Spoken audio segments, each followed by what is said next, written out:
नमस्कार दोस्तों, मैं रमेश विश्वकर्मा आपका स्वागत करता हूं आपके अपने YouTube चैनल LIC इंश्योर में।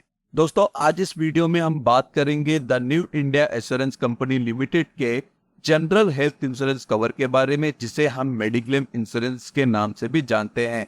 The New India assurance company के पास कई प्रकार का हेल्थ इंश्योरेंस प्लान है, जिसमें से हम बात करेंगे न्यू इंडिया मेडिक्लेम पॉलिसी के बारे में। दोस्तों, यह पॉलिसी सामान्य स्वास्थ्य बीमा कवर की तलाश करने वाले किसी भी व्यक्ति के लिए उपयुक्त है। इस पॉलिसी में मिलने वाला कवरेज टाइप इंडिविजुअल यानी कि व्यक्तिगत है। इस पॉलिसी में कंपनी ने फैमिली मेंबर की सदस्यता इस प्रकार रखी है। पहला है प्रपोजर, यानी कि वह व्यक्ति जो पॉलिसी अपने नाम पर लेना चाहता है और उसके बाद उसी पॉलिसी में परिवार के सदस्य को जोड़ना चाहता है। लेकिन दोस्तों, आपको यहाँ पर एक बात और ध्यान देना होगा। प्रपोजर ने जिस भी बीमा राशि का चयन किया है, उससे ज्यादा का बीमा राशि आप अपने किसी भी परिवार के सदस्य को नहीं दे सकते। इसके बाद आता है प्रपोजर की पत्नी, जिसे आप पॉलिसी में साथ में जोड़ सकते हैं। अगर आपके बच्चे हैं जो प्रपोजर पर निर्भर हैं, उन्हें भी आप यहाँ पर जोड़ सकते हैं। इस पॉलिसी में प्रपोजर अपने माता पिता को जोड़ना चाहता है तो जोड़ सकता है, मगर माता पिता प्रपोजर पर निर्भर हैं और उनकी उम्र 60 वर्ष से कम है। प्राइमरी इंश्योर्ड इस पॉलिसी में अपने साथ अपने भाई बहन को भी जोड़ सकता है। यहाँ पर हर मेंबर का बीमा राशि अलग अलग लिया जाएगा, क्योंकि पॉलिसी में मिलने वाला कवरेज टाइप इंडिविजुअल है। दोस्तों, यह था इस पॉलिसी का इंट्रोडक्शन। अब इस पॉलिसी को हम डिटेल में जानेंगे। लेकिन दोस्तों, अगर आप इस चैनल के वीडियो पे नए हैं और life insurance, general insurance, health insurance, motor insurance के बारे में डिटेल में जानना चाहते हैं, तो इस चैनल को जल्द से जल्द सब्सक्राइब कर दे और बेल आइकन बटन के साथ में ऑल ऑप्शन पर क्लिक कर दे, जिससे मेरे आने वाले वीडियो का नोटिफिकेशन आपको सबसे पहले मिले। तो चलिए स्टार्ट करते हैं वीडियो को एलिजिबिलिटी से। The New India assurance company ने इस पॉलिसी को लेने के लिए क्या योग्यता रखी है? इस पॉलिसी को लेने के लिए न्यूनतम आयु 18 वर्ष होनी चाहिए और अधिकतम आयु 65 वर्ष नजदीकी जन्मदिन होना चाहिए। यह जो आपको न्यूनतम 18 वर्ष दिख रहा है, यह उनके लिए है जो पॉलिसी के प्राइमरी इंश्योर्ड पर्सन है। जैसे कि दोस्तों, मैंने आपको वीडियो में बताया था कि इस पॉलिसी में आप अपने बच्चे को भी कवरेज दे सकते हैं, तो उसके लिए आपके बच्चे की उम्र 90 दिन से लेकर 24 वर्ष तक होनी चाहिए। और अगर बच्चे की उम्र 25 वर्ष हो जाती है, तो यहाँ पर आपको बच्चे के नाम पर दूसरी पॉलिसी लेनी होगी। इस पॉलिसी में न्यूनतम 2 पर्सन साथ में पॉलिसी ले सकते हैं और अधिकतम 6 पर्सन साथ में पॉलिसी ले सकते हैं, जिसमें से एक प्राइमरी इंश्योर्ड पर्सन होगा और उसके बाद उसका कोई फैमिली मेंबर। इस पॉलिसी में बीमा राशि 1 लाख रुपए से लेकर 15 लाख रुपए तक होगा। आप इंडिविजुअली कितने भी बीमा राशि का चयन कर सकते हैं, लेकिन प्राइमरी इंश्योर्ड पर्सन का जो भी बीमा राशि होगा, उससे ज्यादा का बीमा राशि सेकेंडरी पर्सन को नहीं दे सकते। न्यू इंडिया इंश्योरेंस कंपनी इस प्लान में 1 वर्ष का पॉलिसी पीरियड देती है, जिसे हर वर्ष रिन्यू करना होता है, जिसका रिन्यूअल पीरियड लाइफ लॉन्ग होता है। अगर किसी कारणवश बीमा धारक पॉलिसी समय पर रिन्यू नहीं कर पाता है, तो कंपनी 30 दिन का ग्रेस पीरियड देती है। अगर बीमा धारक 30 दिन के अंदर पॉलिसी को रिन्यू कर लेता है, तो उसको मिलने वाला बेनिफिट भी आगे मिलता रहेगा। बीमा धारक 2 तरह से क्लेम कर सकता है। पहला है रिम्बर्समेंट फैसिलिटी और दूसरा है कैशलेस फैसिलिटी। दोस्तों, अगर इस प्लान के एडिशनल कवर की बात करें, तो new India Insurance company policy में एडिशनल कवरेज का ऑप्शन भी देती है, जिसे आप पॉलिसी लेते समय ऐड करके उसका भी बेनिफिट ले सकते हैं। जैसे कि पहला है नो प्रोपोर्शनेट डिडक्शन।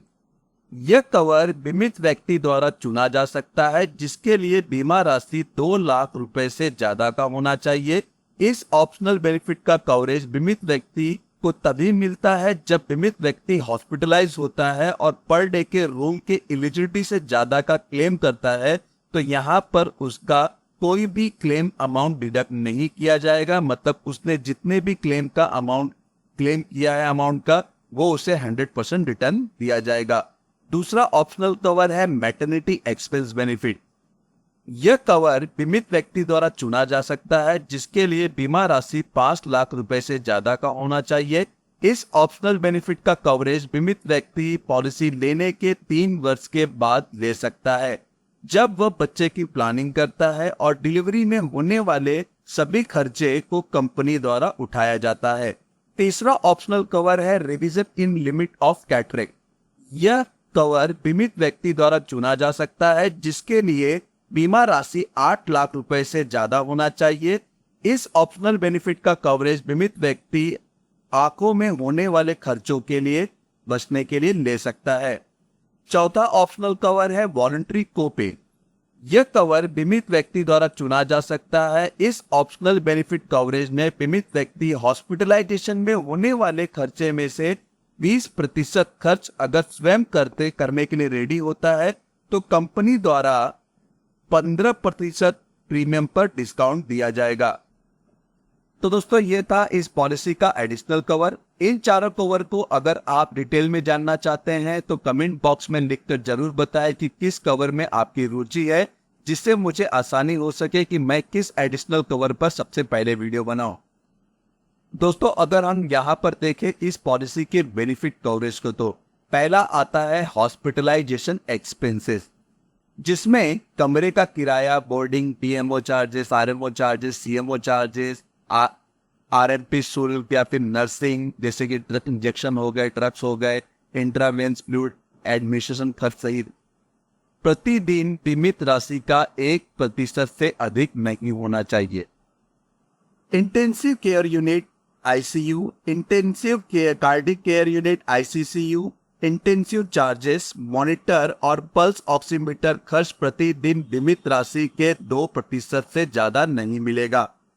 सहयोगी चिकित्सा व्यय जैसे सर्जन हो गए, एनेस्थेटिस्ट हो गए, कंसल्टेंट हो गए या फिर स्पेशलिस्ट की प्रोफेशनल फीस हो गई, एनेस्थीसिया हो गया, ब्लड हो गया, ऑक्सीजन हो गया, ऑपरेटिंग थिएटर शुल्क हो गया, जो भी चार्जेस लगते हैं जैसे डायलिसिस हो गया, कीमोथेरेपी, रेडियोथेरेपी और उपचार से संबंधित इसी तरह के चिकित्सा के जो चार्जेस है वो यहाँ पर कवर किए जाते हैं।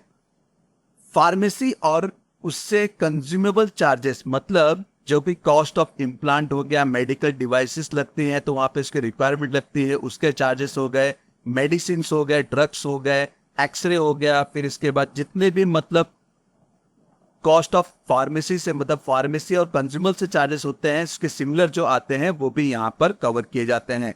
तो दोस्तों आप यहाँ पर जो भी एक्सपेंसेस देख रहे हैं उसे अपने एक्सपेंस से कैलकुलेट करके ही बीमा राशि का चुनाव करें। अस्पताल में भर्ती के लिए प्रोपोर्शनल डिडक्शन मतलब अनुपातित कटौती प्रतिदिन बीमा राशि के 1% से अधिक नहीं होगा।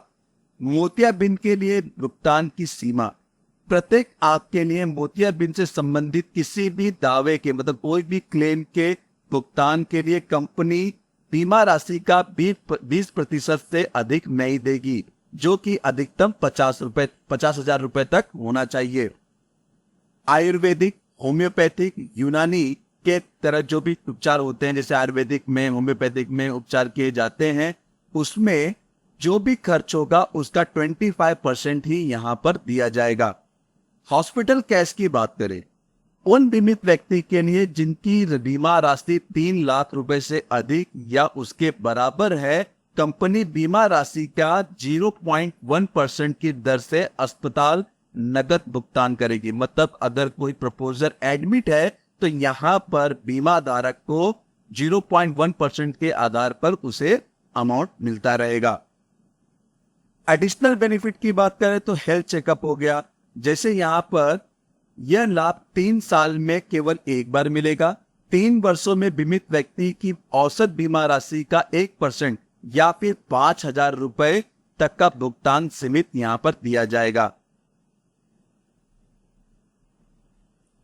दोस्तों अगर हम बात करें एम्बुलेंस शुल्क की, मतलब जो एम्बुलेंस के चार्जेस होते हैं, कंपनी आपको होने वाले एम्बुलेंस सेवाओं के लिए शुल्क का भुगतान बीमित राशि के 1% से अधिक नहीं करेगी। अस्पताल में बिल में शामिल होने वाले जो भी भुगतान है अस्पताल में भर्ती होने के बाद किसी भी खर्च के लिए कोई भुगतान नहीं किया जाएगा जब तक कि वे अस्पताल का बिल का हिस्सा ना होगा। जैसे कि बहुत लोग एक्सपेंस करते हैं बाहर के खानों के खर्चे के पीछे, तो वो यहाँ पर कवर नहीं किए जाते हैं। Day 1 baby care. In policy की शर्तों के तहत जन्म की तारीख से लेकर इस पॉलिसी के समाप्ति तक किसी भी बीमारी या चोट के लिए एक नवजात शिशु को कवर किया जाता है। इम्यूनिटी बोनस की बात करें तो जिसे हम हिंदी में संचयी बोनस कहते हैं, बीमा के प्रत्येक दाव पर मुक्त वर्ष के संबंध में प्रत्येक नवीनीकरण पर कम्युनिटी बोनस में 25% की वृद्धि की जाएगी, जो बीमा राशि के अधिकतम 50% से अधिक नहीं होना चाहिए या अधिक नहीं मिलेगा। तो दोस्तों यहाँ पर जैसे कि अगर मैंने 5 लाख का पॉलिसी लिया हुआ है तो यहाँ पर जो कम्युनिटी बोनस होगा अगले साल मुझे 25% मिलेगा, फिर उसके बाद फिर 25% मिलेगा। मतलब 5 लाख की पॉलिसी मेरी 7.5 लाख की पॉलिसी हो जाएगी अगर मैंने कोई क्लेम नहीं किया है। तो यहाँ पर उससे ज्यादा मतलब 7.5 लाख तक का अमाउंट ही लिमिटेशन रखा हुआ है। दोस्तों अगर हम बात करें इस प्लान के वेटिंग पीरियड के बारे में, तो पहला है प्री एग्जिस्टिंग डिजीज, जैसे कि पूर्व मौजूदा रोग। पॉलिसी लेने के पहले अगर बीमा धारक को कोई भी बीमारी है और उसने पॉलिसी में इन्फॉर्म किया है कि मुझे ये केसेस हैं, ये जो ट्रीटमेंट चल रहे हैं या फिर सर्जरीज हुई है, तो यहाँ पर उसका जो भी ट्रीटमेंट होगा कवर होगा वो 48 महीने के बाद होगा। मतलब पॉलिसी लेने के 48 महीने बाद, मतलब 4 साल के बाद ही कवर किया जाएगा। दूसरा आता है specific waiting period. Specific waiting period में the New India Insurance Company ने एक कंडीशंस रखा हुआ है, ट्रीटमेंट सर्जरी की लिस्ट बनाई है कि अगर इसमें से कोई भी डिजीज आपको है तो वो 90 डेज की लिस्ट में आता है या फिर 24 मंथ की लिस्ट में आता है या 48 मंथ्स की लिस्ट में आता है, तो उस हिसाब से ही उस ट्रीटमेंट का आपको बेनिफिट दिया जाएगा उस समय के बाद। जैसे कि 90 डेज की ट्रीटमेंट की वेटिंग पीरियड की बात करें तो जैसे कि डायबिटीज हो गया, हाइपरटेंशन हो गया, दिल से संबंधित हृदय से संबंधित कोई बीमारी हो गया जैसे कार्डियक हो गया, तो वो 90 डेज के वेटिंग पीरियड में आता है। उसी तरह से आप वीडियो पॉज करके देख सकते हैं कि 24 मंथ्स के वेटिंग पीरियड में कौन कौन सी बीमारी आती है। जैसे कि मैं आपको यहाँ पे एक दो नाम भी बता देता हूँ जो नॉर्मली बहुत लोगों को दिखता है। पाइल्स हो गया, फिस्टुला हो गया, फिर हार्निया का प्रॉब्लम हो गया है, गाउट का प्रॉब्लम हो गया है, रिमाटोइड का प्रॉब्लम हो गया है। तो ये सब डिसीज 24 मंथ्स के बाद आती हैं। 48 के मंथ के वेटिंग पीरियड की बात करूं, अगर किसी को जॉइंट रिप्लेसमेंट कराना है तो यहाँ पर 48 मंथ के बाद ही कर सकता है। तो दोस्तों आप वीडियो पॉज करके भी देख सकते हैं कि इस लिस्ट में कौन कौन से नाम शामिल है डिजीज के। दोस्तों the New India assurance company modern treatment और प्रोसीजर पर भी कवरेज देती है, जिसका लिस्ट आप यहाँ नीचे देख सकते हैं। वीडियो पॉज करके भी देख सकते हैं। यहाँ पे मैं आपको कुछ समझाना चाहूंगा कि इस पे किस प्रकार से क्लेम मिलता है।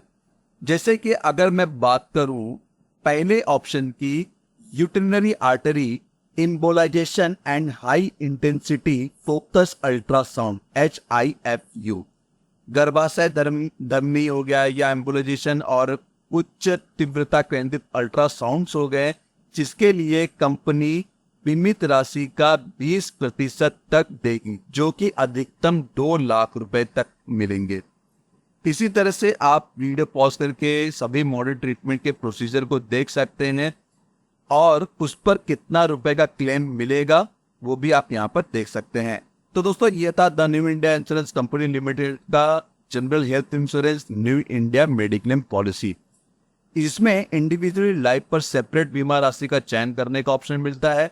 मैं भी दोस्तों वीडियो में दी गई जानकारी आपको पसंद आई होगी। अगर दोस्तों पसंद आई है तो अपने फैमिली और फ्रेंड सर्कल में जरूर शेयर करें, जिससे उनको भी जानकारी मिल सके कि the New India Insurance Company Limited का न्यू इंडिया मेडिक्लेम पॉलिसी, जिसमें इंडिविजुअल लाइफ पर सेपरेट बीमा राशि का चयन कर सकते हैं। धन्यवाद दोस्तों।